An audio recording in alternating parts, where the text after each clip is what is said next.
जय हिंद प्यारे साथियों, आप सभी का बहुत बहुत स्वागत है ब्राइट वे के इस ऑनलाइन प्लेटफॉर्म पर। दोस्तों, जैसा कि आप जान रहे हैं, लगातार आप लोगों के लिए इतिहास विषय से संबंधित जो महत्वपूर्ण वीडियो है वो अपलोड की जा रही है। अगर आप इतिहास को शुरू से पढ़ना चाह रहे हैं, आप समझना चाह रहे हैं कि कैसे एक कड़ी दूसरी कड़ी से इतिहास में मिली है, तो आप हमारी पुरानी वीडियो को देखिए जो कि प्लेलिस्ट में पड़ी हुई है। आप प्लेलिस्ट में जाकर सारी वीडियो निःशुल्क बिना किसी कोई दिक्कत के देख सकते हैं। तो आज हम लोग सिंधु सभ्यता के अगले नगर, जिसे कालीबंगा कहा जाता है, एक बड़ा ही महत्वपूर्ण नगर है और हर तरह की परीक्षा, यूपीपी, रेलवे, एसएससी, हर जगह इससे क्वेश्चन बनते हैं। तो दोस्तों, शुरू करते हैं कालीबंगा को। वीडियो पर अगर नए हैं, चैनल पर नए हैं, तो वीडियो को लाइक, शेयर और सब्सक्राइब करिएगा।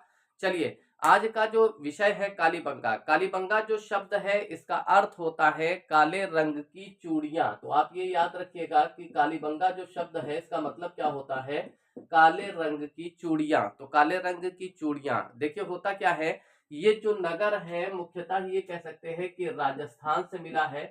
और राजस्थान में एक नगर है, एक जिला है, जिसे हम लोग गंगा नगर कहते हैं। तो याद रखना है कि राजस्थान के गंगा नगर से इसके साक्ष्य मिले हैं, ठीक है। और दोस्तों, इसकी जो खोज है वो सबसे पहले अगर करने की श्रेय अगर दिया जाए तो अमलानंद घोष, या हम लोग यहाँ पर शॉर्ट में लिख दे रहे हैं ए घोष। तो ए घोष द्वारा इस नगर की खोज की गई।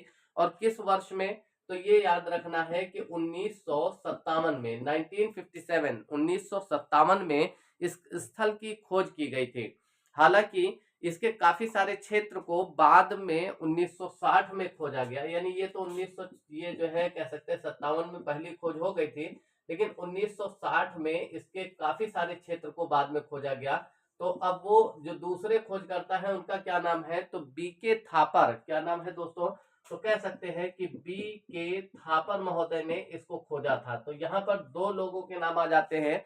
एक तरफ तो आपका अमलानंद घोष है और दूसरी तरफ बीके थापर हैं। यहाँ पर जैसा कि पहले मैंने बताया है कि सिंधु सभ्यता के जितने भी नगर हैं वो दो भागों में बटे हैं, जिसमें एक को पूर्वी टीला कहा गया है, दूसरे को पश्चिमी टीला कहा गया है। जो पूर्वी टीला है दोस्तों, वो अलग होता था और पश्चिमी टीला अलग।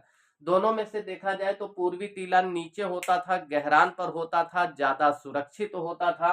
जबकि जो पश्चिमी टीला है साथियों, ये क्या होता था, ऊंचाई पर होता था। और देखा जाए तो पूर्वी टीला से ज्यादा सुरक्षित पश्चिमी टीला होता था। ये चारों तरफ क्या होता था कि एक तरफ की बाउंड्री से घिरा होता था। काफी सारी जगहों पर क्या हुआ है कि पश्चिमी टीला जो है वो बाउंड्री से घिरा हुआ है। जो बाउंड्री है वो भी दो तरह से बटी हुई है। अंदर की जो दीवार है वो कच्ची है और बाहरी दीवार जो है वो पक्की है। जो पश्चिमी टीला है इसे दुर्ग या गढ़ी कहा जाता था, जबकि जो पूर्वी टीला है ये इसमें बाउंड्रियां नहीं पाई जाती थी, इसको नगर कहा जाता था। जितने भी आम आदमी हैं वो सब नगरों में रहते थे। और जितना भी कह सकते हैं कि सामंत वर्ग है, जितने भी मंत्री हैं, बड़े लोग हैं, राजा महाराजा हैं या प्रशासनिक लोग हैं, वो सब पश्चिमी टीले पे रहते थे। लेकिन यहाँ पर जो कालीबंगा है ये थोड़ा सा अपवाद है।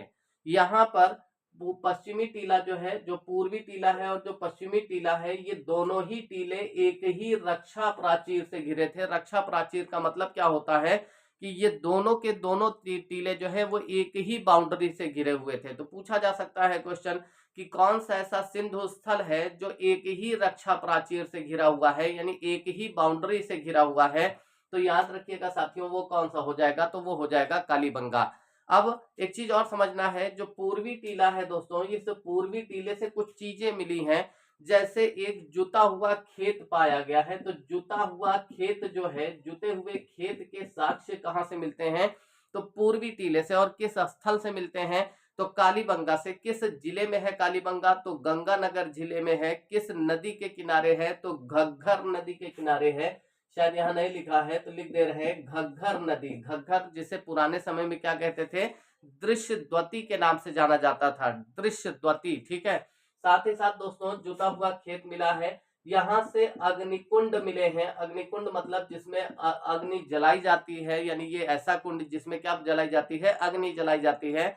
विशेष रूप से जैसे आपने देखा होगा, जब पूजा पाठ होता है, यज्ञ होता है, हवन होता है, तो कुंड बनाया जाता है और उसमें क्या होता है, हम लोग आग जलाते हैं। तो ये जो है अग्निकुंड जो है वो कहाँ से मिला है, वो कालीबंगा से प्राप्त हुआ है। साथ ही साथ दोस्तों यहाँ पर एक बच्चे की खोपड़ी मिली है। क्या मिली है?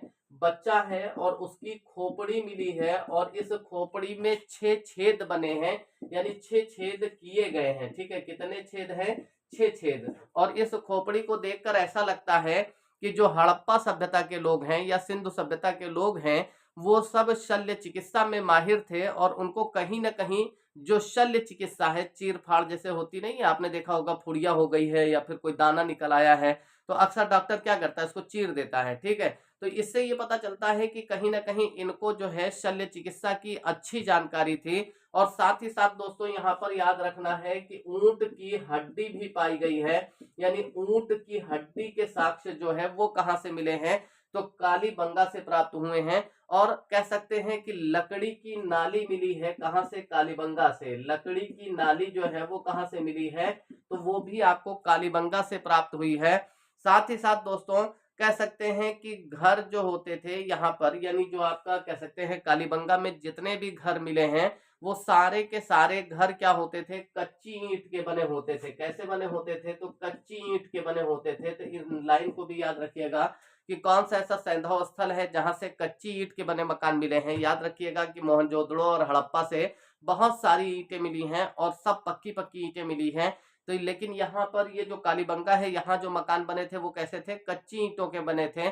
और एक लास्ट बात आप याद रखेंगे कि माना जाता है कि ये जो स्थल है कालीबंगा, इसका जो पतन हुआ है वो भूकंप के कारण हुआ है। ठीक है, तो आशा कर रहे हैं कि वीडियो आपको पसंद आई होगी। दोस्तों आप सभी वीडियो को लाइक और शेयर जरूर करते रहिए, और हम लोग आपके लिए बराबर वीडियो बनाते रहेंगे। ठीक है, अब यहाँ पर देखिए, ये मेरा कांटेक्ट नंबर है। अगर आप लोग हमसे ऑनलाइन परचेज करना चाह रहे हैं, हमारा बैच लेना चाह रहे हैं, पीसीएस और समीक्षा अधिकारी के लिए ऑनलाइन क्लास चाह रहे हैं घर से ही, तो बिल्कुल न्यूनतम शुल्क पर आपको तैयारी कराई जाएगी। और आप सभी एक बार हमारा जो डेमो क्लास है उसको जरूर देखिए। मिलते हैं अगली वीडियो में, तब तक के लिए नमस्कार साथियों। जय हिंद, जय भारत।